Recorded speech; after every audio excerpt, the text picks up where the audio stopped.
Yakety yak, yakety yak, doom doom doom doom. Solo yak, solo yacker, doo doo doo doo doo. If you don't like solo yak, doo doo doo doo doo, you might get attacked verbally, of course, because we believe in peace and nonviolence. All right, so Solo Yacker called me and told me about this cop. This cop, I don't know, within the past week, his name is Anderson. I forget his first name. Greg, I think. He works for Seattle something, Port Police, Seattle something, and he's a constitutionalist. And being a constitutionalist and a cop are very conflicting because blue line culture and constitution culture are pretty much the antithesis of each other. So he felt compelled to make this video, and I'll let this video play and then watch what happens afterwards. As a police officer, I'm compelled to make this video. I've been in law enforcement for 10 years, and I'm speaking to my peers, other fellow officers, people in any kind of law enforcement position. I've seen officers nationwide enforcing tyrannical orders against the people, and I'm hoping it's the minority of officers, but I'm not sure anymore, because every time I turn on the television, every time I look to the internet, I'm seeing people arrested or cited for going to church, for traveling on the roadways, for going surfing, opening their businesses, going to the park with their families, or doing nails out of their own house, using their own house as a place of business, and having undercover agents go there and arrest them and charge them with what? With a crime? I don't know what crime people are committing by doing nails in their own house, but we're seeing this more and more and more, and we need to start looking at ourselves as officers and thinking, is what I'm doing right? Now, I want to remind you that regardless of where you stand on the coronavirus, we don't have the authority to do those things to people just because a mayor or a governor tells you otherwise. I don't care if it's your sergeant or your chief of police. We don't get to violate people's constitutional rights because somebody in our chain of command tells us otherwise. It's not how this country works. Those are de facto arrests. You know, we're... Exactly. Sorry to interrupt, but that is exactly what it is. De facto. It's illegitimate yet widely accepted. That's what de facto is, which is basically what our nation is nowadays. A de facto, post-de facto constitutional republic. And this cop is pointing it out, and the police unions are lost their mind. Violating people's rights and taking money from them, or even worse, arresting them and depriving them of their freedom when they are exercising their constitutional rights. So let's talk about that. Let's read something right here off of the Declaration of Independence. All men are created equal. Among these, we have the right to life, liberty, and the pursuit of happiness. That to secure these rights, governments are instituted among men, deriving their power from the consent of the governed, meaning our power and any government official's power is derived from the people. Okay? We don't hold... What? I thought it was my badge and costume that gave me all the authority. Power over our citizens. It's contradictory to everything that our country stands for. And this is what I'm seeing. First Amendment rights. Telling people they can't go to church. Freedom of religion. Okay? Telling people they can't protest. Freedom of assembly. Fourth Amendment violations. Illegal traffic stops to check for papers. What are you, the Gestapo? Is this 1930s Nazi Germany? You don't get to stop... It's getting there. ...people unless you have reasonable suspicion or probable cause that they have committed a crime. And I know people that have personally been stopped saying, we want to see papers showing that you're essential. David 2, copy a phone call. That is not how our job works. okay? What really has been pissing me off lately is the fact that these officers that are going out here and enforcing these tyrannical orders, what they're doing is they're making my job and my safety, or they're putting my job and my safety at risk. Because what you're doing is you're widening the gap between public trust and law enforcement officers. And the unions could care less. And what that's going to do is it's going to, I mean, look at what's happened to law enforcement in the last 10 years.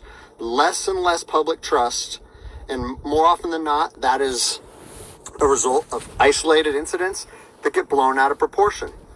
They're not isolated anymore. They're happening every single day. And the thing that I want you guys to realize is that our power that we hold as law enforcement officers is nothing more than a facade. It's a badge and a gun. And people, you don't realize, if you haven't lived in anarchy, if you haven't seen combat, things can be stripped from people in a heartbeat. And that's what I'm afraid of. I'm afraid that these actions are going to wake a sleeping giant, i.e. the American people, okay? They are going to be put in a position where they won't have their rights trampled anymore. And us as law enforcement officers, we'll have our ability to enforce the law stripped from us in about 10 minutes, okay? That's right. You guys can't match up to us. It's not going to be 5-on-1, 12-on-2 like it is usually. It's going to be 5,000 to 1. I think what is going to happen if this continues is we're going to see bloodshed in the streets, okay? I don't want to see bloodshed in the streets on either side of this coin. I don't want to see fellow officers get injured or killed, and I certainly don't want to see citizens get injured or killed. And I promise you, most of you out there doing these tyrannical acts against our citizens, you're not ready for combat. You're not mentally or physically ready for combat in the first place.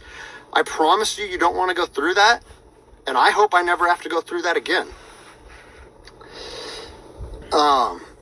You don't get to just say, well, I'm doing this because I was told to do so, or I'm following. That's the Nuremberg defense that the Nazis tried to use for their actions.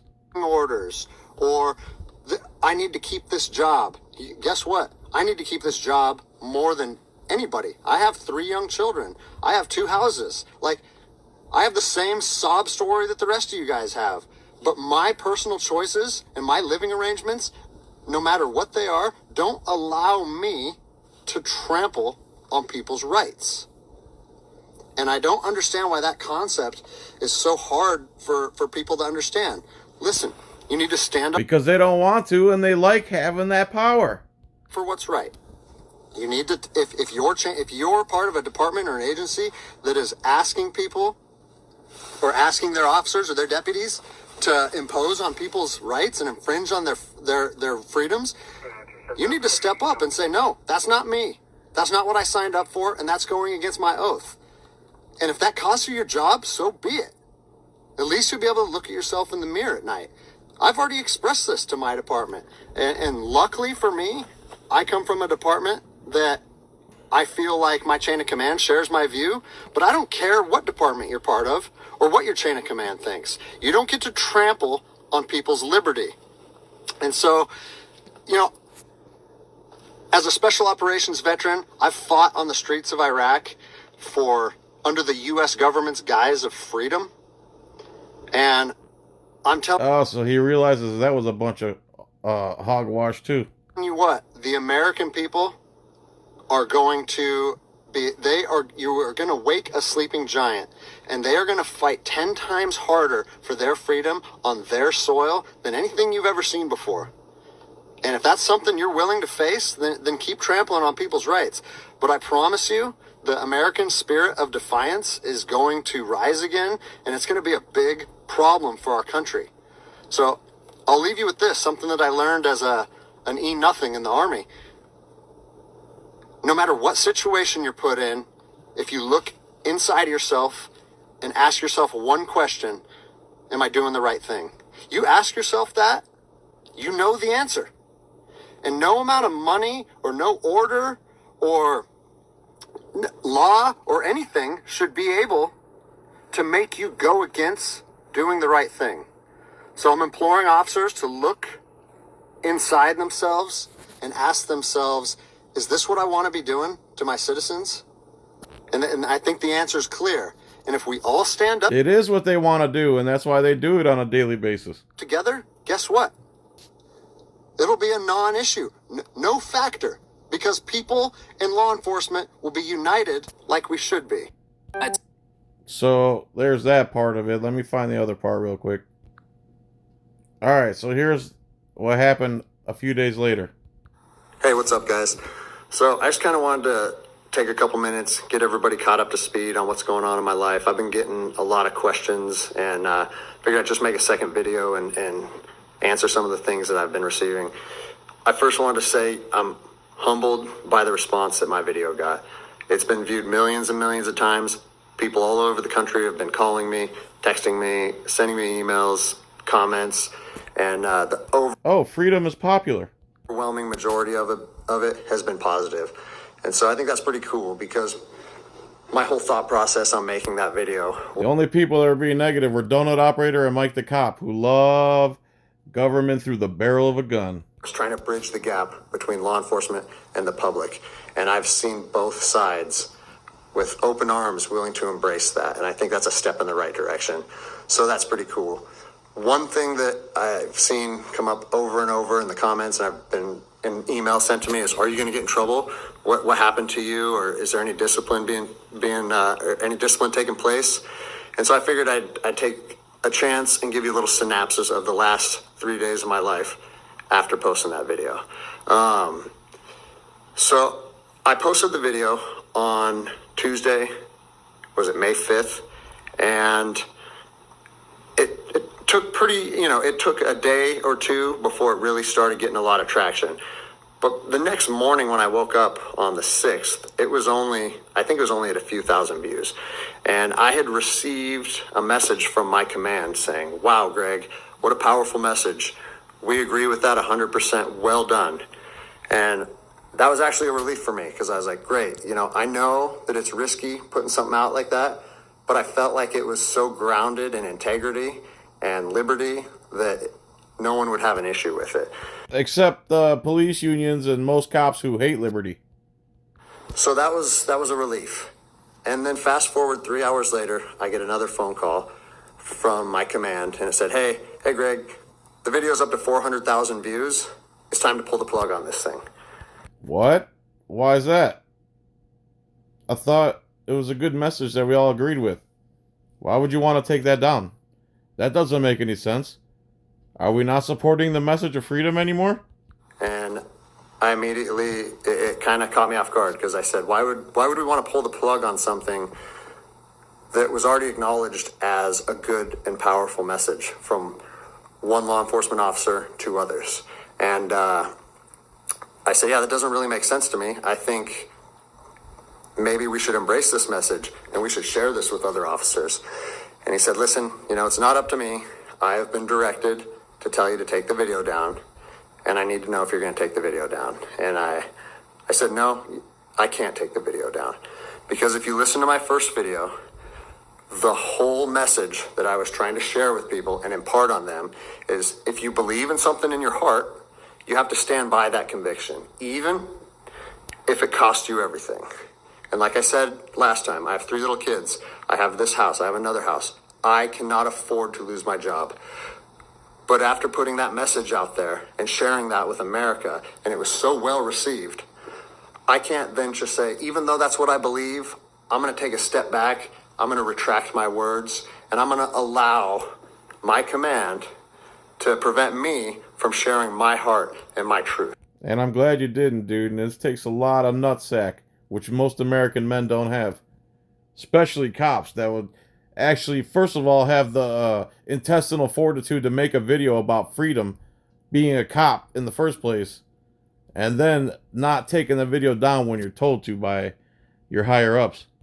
And I said, so with that in mind, sir, I can't take the video down. And I didn't know where this was going to go. And I immediately started thinking about, what are they going to try and gig me on? What did I do wrong?